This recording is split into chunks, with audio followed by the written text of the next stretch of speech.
Video as of today for coronavirus, aka COVID-19. Critical cases are 5% of them. These are patients who suffered respiratory failure, septic shock, multiple organ dysfunction failure, that sort of thing. 14% severe cases instead of critical. Patients suffering from shortness of breath, respiratory frequency of a little over 30 a minute, blood oxygen saturation at just under 93%, etc., and a bunch of other characteristics. Mild cases are 81%, so it is still holding at 81 cases. 81% of cases are mild. And then the leftover 20% is split in a 3-to-1 ratio of severe cases and critical cases.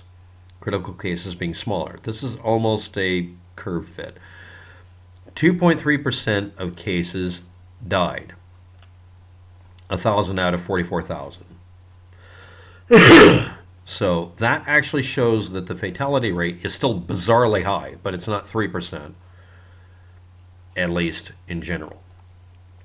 Comorbidity. Now, what does that word mean? That means if you have some other problem, what's the likelihood of this causing problems with you?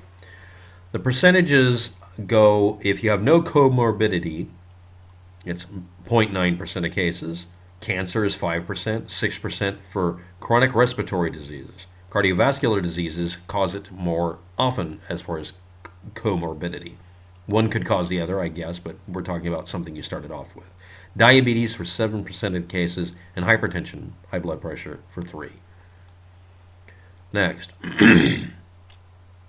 The fatality rate curves that have been grabbed from the best source for it, which was China. The fatality rate stays under 1% if you're under 50. It's 1.3% if you're 50 to 60. It goes up to 3.6% for 60 to 70. At 70 to 80, you're at 8% fatality rate, and 80%, at 80 or over, it's 14%. So if you're under 50, there is not a large jump. And it's still double if you're below the age of 39. They found that it was about double the death rate of ordinary flu. So if you're 50 and over, it's 10 times as deadly, not 30 times. And then it goes up to 8% at 70 to 80 years of age, and keeps going up. Raw numbers. Fatality rate based on age. China as of February 11th, this was the latest numbers that I could get a hold of. I'm not doing a very good job here, I'm sorry. People up to the age of, let's see here. Yeah, now that was in China. But 40 to 50, it's 0.4% death rate, fatality rate. That's still 4 times as bad, according to that one, as ordinary flu, which is 0.1%. It's 0.6% in Italy for the same age, and 0.1 matching standard flu in Korea, specifically South Korea. And it just goes up. Now, I'm getting these numbers from usable sources that were actually found through Wikipedia as well as other places. Now, why am I doing this video? This is still horrible. It's still messy, it's nasty, it's dangerous.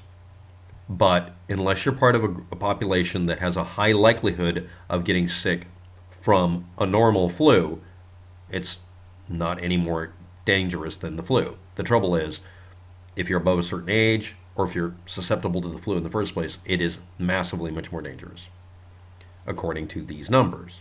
That doesn't mean much. I'm sorry. For a lot of you, this is not going to calm anybody. But these are the numbers I can get a hold of as of February 11th and March 19th in Italy, and South Korea as of March 21st. Yeah, these are straight numbers from Wikipedia, because you can check on those and find out what their source is. And this is my request.